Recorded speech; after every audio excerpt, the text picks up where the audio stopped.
Ang haba, no? Hanggang doon sa may bakod na yun, ano? Hanggang doon sa may bakod na yun. Ito, puro palayan lang. May idea ako kung gaano kalaki yung palayan, ilang hektarya? Oo. Ha? Nasa 7 lang yan. Nasa 7 hektarya. Estimate mo. Tapos, ilang puno yung mangga ninyo? 280 plus na puno. Puro kinalabaw yun. Yan. Okay, mga boss, mga ma'am, mga sir, ha? Doon tayo galing. Ayun yung pinaka-frontage niya. Yung makikita nyo may mga anong palay. Tapos dire-diretso ganun ang farm yun. Puntahan natin. Pagka malakas ang ulan, dito dumadaan ng tubig.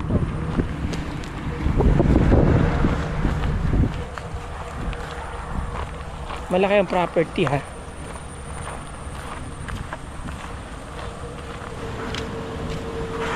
Ibig sabihin, kung 10 hektarya to, 7 hektarya yung palayan, pagkatapos nasa 3 hektarya yung manggahan. Make sense, kaya nasa 282 yung puno ng mangga nila. Yun. Ito po na pag ganun po yan, ganun na. Yan.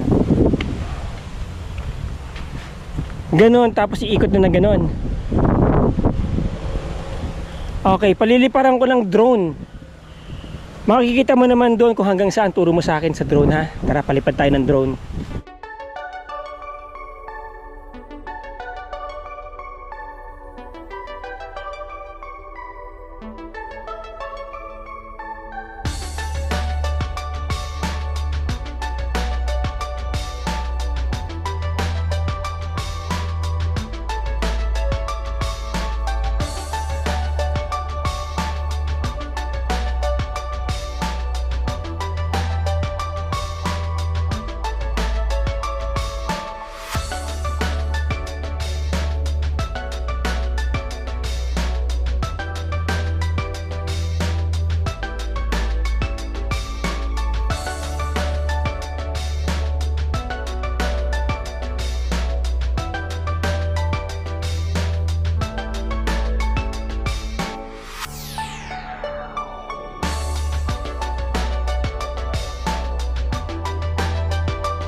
Itong palayan dito, sabi mo meron dito, meron din doon sa kabila. Okay. Ilang kaban ang hina-harvest? Yung kabuuan?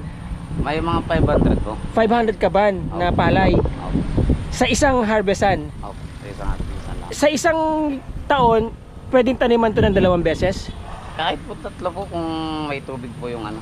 May source ng tubig ba dito na makukunan? Opo, kaya naman po. Hindi, ibig ko sabihin ngayon may source ng tubig dito na makukunan Opo. para sa 3 taon at tatlong beses sa isang taon. Ibig sabihin sa isang taon kayang mag-harvest ito ng 1,500 kaban. Okay. Lagay na lang tayo sa 1,000 kaban na palay. Gaano karaming bigas yon kapag naging bigas?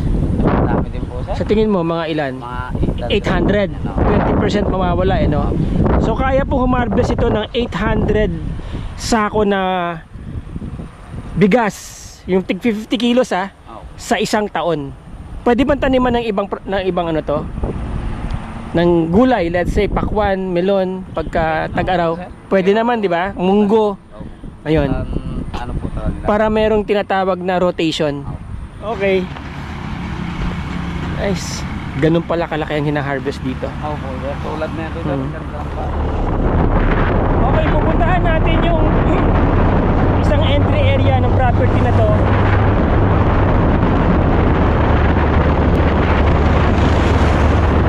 Para ma-explore natin kahit pa paano, no? Tapos pag pinasukan ng motor, yan naman yung pinaka-boundary dito sa harap niya, sa kabila.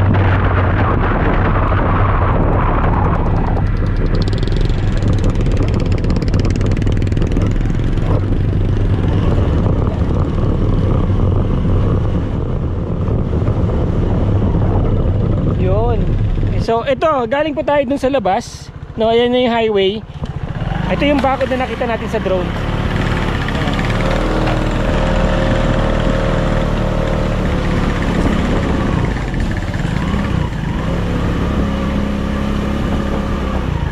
Ito, kasama pa yan. Yun, yung palayan na nakita natin sa drone.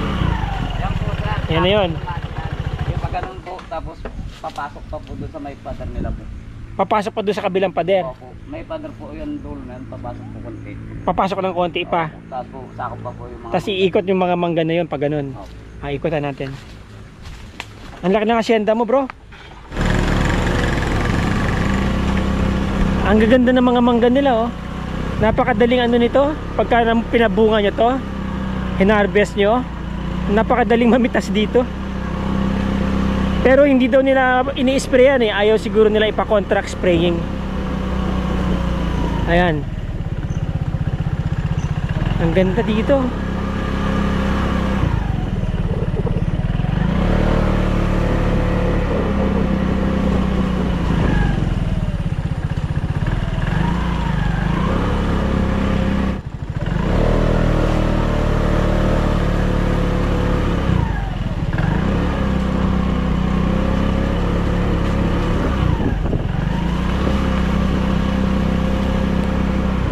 Yun, ito na yung bakod. Ito na. Yan. Ito yung nasilip natin kanina sa drone. Oo. Yan, may bakod dyan. Tapos Sakop niya pa po hanggang dyan. Tapos hanggang doon pa po yan sir. hanggang dun pa yan. Opo. Kaya po nagpaganon po, tapos nagpakorte na naman po paganon. Marami palang korte to talaga itong property na to. Kabuuan na po yun dito sir.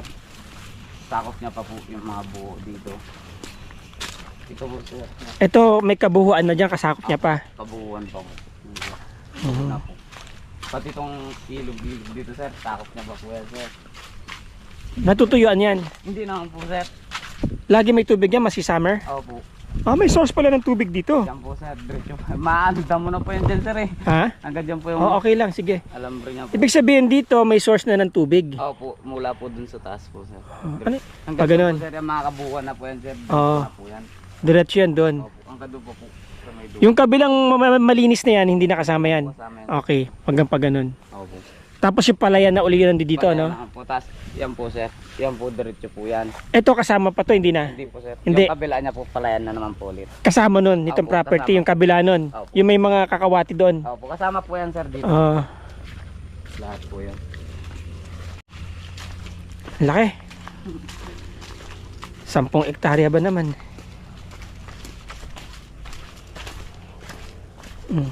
Maluwag pa po yan dyan sir. Yan po. Paikot pa po sila yan eh.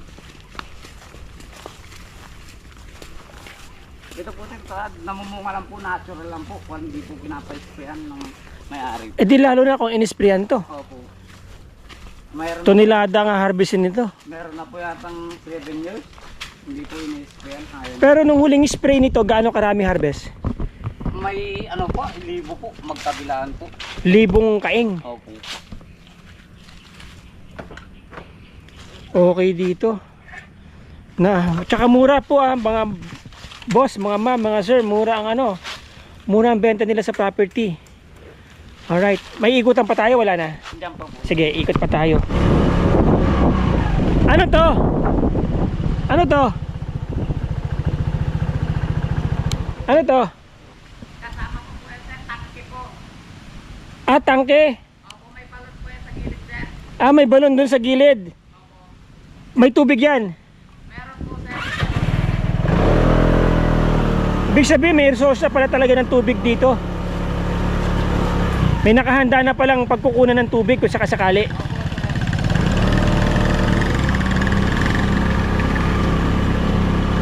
$282 na mangga po ang nakatanim dito. Ayan o.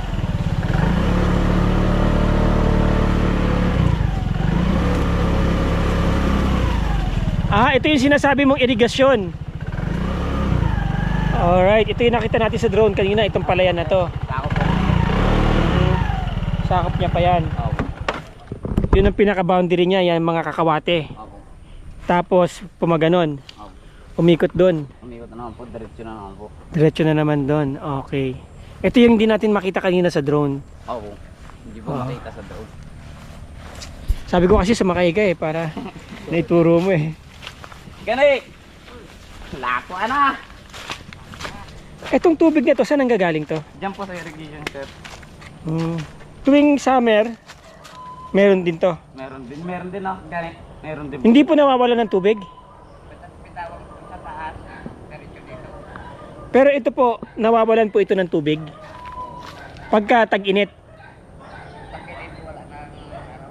Anong buwan po nawawala ito? Anong buwan nawawala po itong tubig? Mga February yan. February wala na. Pero mababaw lang po dito kapag ka nagpalagay ng bomba. Oo. Mga ilang tubo po? Mga siguro, bigay mo ng mga 20 feet. Isang tubo lang. Dalawang tubo lang na tigjijis. Meron na. Okay. May mga tanim po kayong pinya, no? Tapos dito, yung corner na yan, pag ganun ulit. Po, diretso po yan, sir. Diretso pag ganun. Opo. Tapos gumanon. Opo, yung boundary doon na. Yun. Oops. Tubig.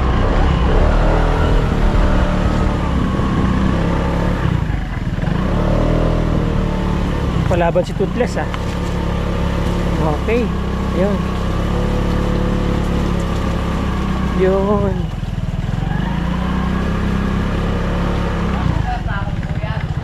Sakop to.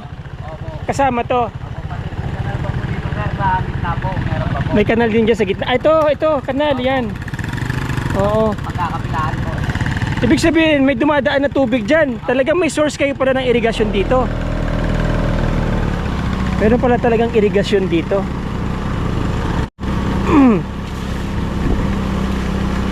Ayan o, yung kanal o.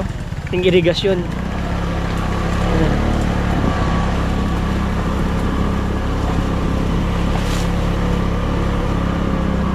Ayan.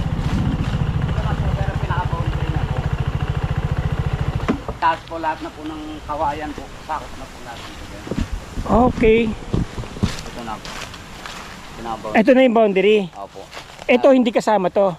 Kasama po sana, sir, pero pina-adjust na lang po ng may-ari. Hindi, yung palayan dyan hindi kasama. Hindi na po, sir. Hindi na. Ito lang. Opo, ito na po. Pag ganun. Doon tayo galing kanina. Yun, yung may signage na yun. Nandun tayo. Doon tayo pumasok. Opo, sir. Kanina, nung unang pasok natin dito. Opo, sir. Yan. O, yan. Okay, ma'am. Bago tayo magpaalam sa ating mga viewers, no? Bali, tatlong properties ang binibenta. Yes. Di ba? Merong 3 hectares. Malapit sa beach. Tapos, ito, yung 7 at saka 10 hectares. Yes. Okay, clean title po lahat. Yes po, clean title. Alright, clean title lahat. At magkano ulit?